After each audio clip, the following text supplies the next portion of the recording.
Welcome back. We're getting a divorce. The divorce papers are inside. I had just returned home cradling my newborn daughter in my arms. My husband coldly dropped the bombshell and then tried to leave the house as if nothing happened.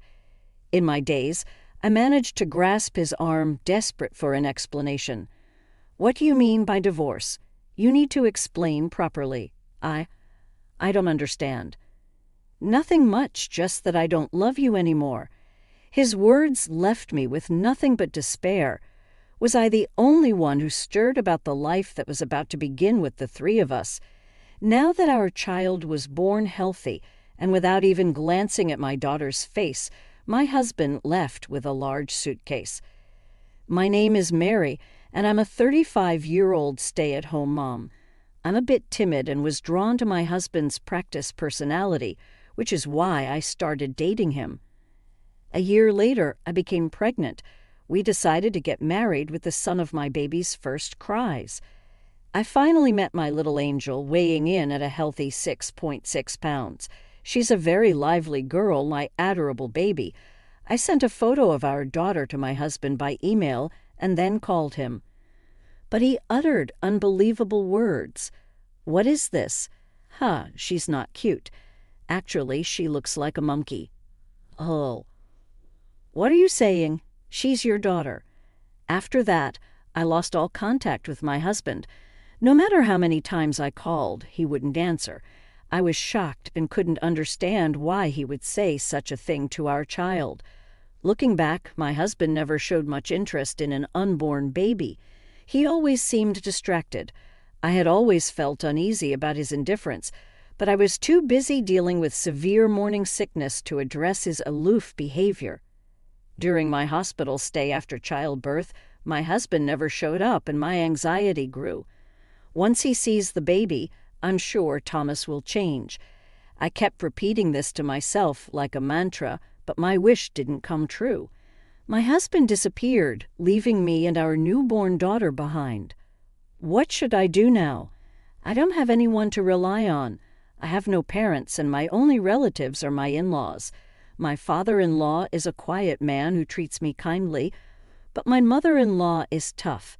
To be honest, I always felt a bit intimidated by her. "Mary, how long do you plan to be a stay-at-home mom?" Don't slack off just because you're pregnant. Find a job and work. Don't depend on your husband." "But Thomas said he wanted me to take care of the house." "I don't want to hear your excuses. From now on, you will have to balance both work and childcare." "Got it?"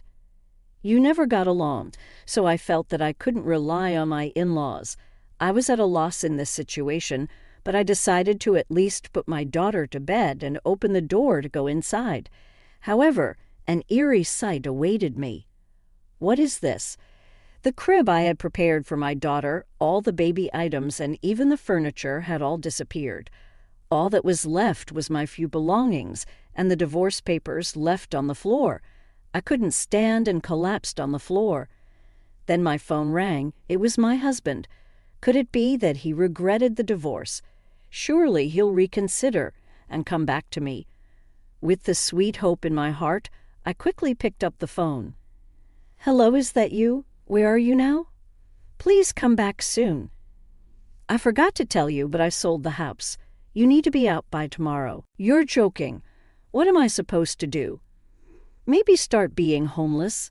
I was shocked. How much more does my husband want to hurt me?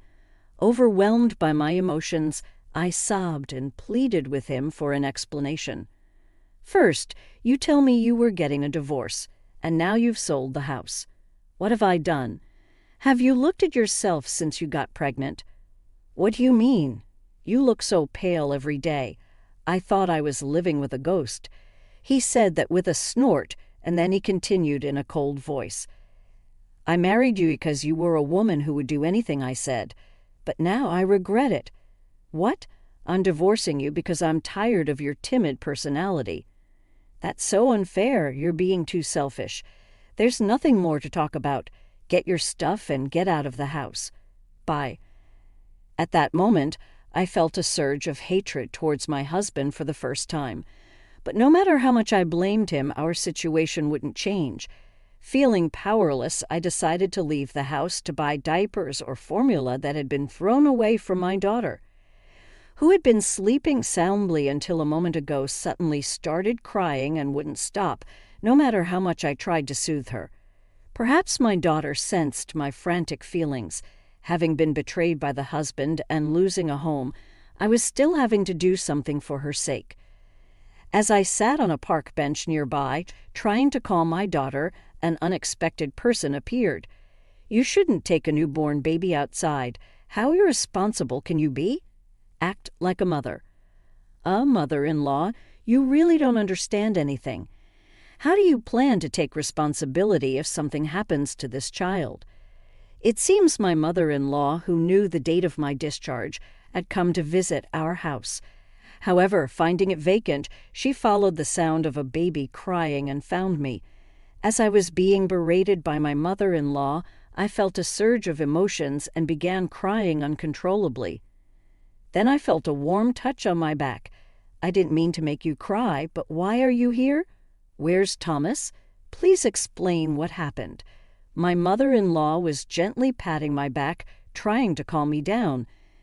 Confused by her kindness, which I had never seen before, I slowly explained what had happened. "Thomas did what is unacceptable. If you don't have a place to stay, come to my house for now." "But no buts. Let's go. I'll carry your bags." I was ushered by my mother-in-law and headed to her house. Upon arrival, she uttered words that left me astonished. "Let's live together from now on." "What? You don't have anywhere else to go, do you? Are you planning on becoming homeless with your baby? At least here you can stay out of the rain and have food to eat. Let's do this." I couldn't hide my confusion. Even though she had been treating me coldly and making sarcastic marks every chance she got, she was acting like a different person now. Seeing my struggle for words, my mother-in-law gave me a sympathetic smile. "I've been called to you all this time, haven't I? I'm truly sorry." "No, I was tough on Thomas, telling him to be more aware of his responsibilities as a father, but now this has happened. I'm filled with regret for not being able to help more." "It's not your fault, mother-in-law. Please lift your head." My mother-in-law drooped her shoulders, bowing her head and refusing to raise it. In the midst of this, I decided to ask a question that suddenly came to mind. "I always thought you didn't like me. That's why you've been cold to me. But is there another reason?" "It was because seeing you reminded me of my past, and it was unbearable. It was then that I learned a truth I had not known before. The gentle and quiet man who was my father-in-law had been a womanizer in his youth. My husband, who is similar in character to my father-in-law, had also frequently caused trouble due to his relationships with women. And finally, my mother-in-law said, 'I just wanted you to be a strong, resilient mother.' That's why I was harsh. I kept telling you to find a job so that even if you ended up getting a divorce, you wouldn't struggle to make a living." All of her harsh words had a purpose. I was overwhelmed with gratitude, knowing that my mother-in-law was truly a warm-hearted person. "But why didn't you divorce my father-in-law, mother-in-law? I don't think I could bear infidelity. I would definitely divorce." "That's because I was the one who was supporting our family all along." "What do you mean?" "To look down on me, a stay-at-home wife at the time, and changed women as if they were disposable. But I couldn't stand it, so I started to work. Eventually, I started earning more than him. He didn't want to lose the comfortable life we had, so he became submissive to avoid me divorcing him." So the father-in-law I see today is the reformed version after he reflected on his actions. Exactly. I thought that was the best punishment for him, rather than just divorcing him. As I continued to have such a conversation with my mother-in-law, I found myself smiling without realizing it. However, my mother-in-law's expression suddenly turned serious. "Speaking of Thomas suddenly wanting to get a divorce, could it be because he's having an affair and wants to be with that person? Did you notice anything unusual about his behavior?" Honestly, I have no idea, but I can't just do nothing and let the divorce happen. I took out the divorce papers I had brought from home. Wait, is this? When we saw the papers, my mother-in-law and I exchanged looks. With a certain resolution in mind, we decided to make a plan. The next day, my mother-in-law called Thomas to put the plan into action.